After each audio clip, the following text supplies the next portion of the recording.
আইপিএলের ৬৬তম ম্যাচে আজ রাত ৮টায় আমেদাবাদের নরেন্দ্র মোদী স্টেডিয়ামে মুখোমুখি হচ্ছে চেন্নাই সুপার কিংস বনাম গুজরাট টাইটান্স। একদিকে প্লে অফের স্বপ্ন বাঁচিয়ে রাখার লড়াই, অন্যদিকে টপ 2 নিশ্চিত করার মিশন। তাই আজকের ম্যাচে উত্তেজনা থাকবে শুরু থেকে শেষ পর্যন্ত। এই মরশুমে গুজরাট টাইটান্স দারুণ ছন্দে রয়েছে। ব্যাটিং ও বোলিং দুই বিভাগেই দলটি দেখিয়েছে দুর্দান্ত পারফরম্যান্স।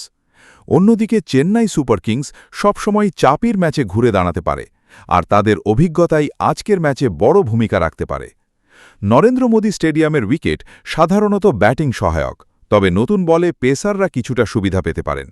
পাওয়ার প্লেতে ভালো শুরু করতে পারলে বড় স্কোর গড়া সহজ হয়ে যাবে। দ্বিতীয় ইনিংসে শিশির পড়ার সম্ভাবনা থাকায় টস জয়ী দল প্রথমে বোলিং করার সিদ্ধান্ত নিতে পারে। আজকের ম্যাচে সবচেয়ে গুরুত্বপূর্ণ হতে পারে পাওয়ার প্লে ও শেষ 5 ওভারের পারফরম্যান্স। যে দল চাপ সামলে শেষ মুহূর্তে ভালো ফিনিশ করতে পারবে তারাই ম্যাচে এগিয়ে থাকবে।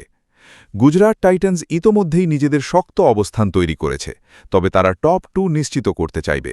অন্যদিকে চেন্নাইয়ের জন্য এই ম্যাচটি অনেকটাই বাঁচা মরার লড়াই, তাই শুরু থেকেই দুই দল আক্রমণাত্মক ক্রিকেট খেলতে পারে। আজকের ম্যাচে কাগজে কলমে সামান্য এগিয়ে গুজরাট টাইটান্স, তবে টি-20 ক্রিকেটে এক মুহূর্তেই বদলে যেতে পারে পুরো ম্যাচের চিত্র।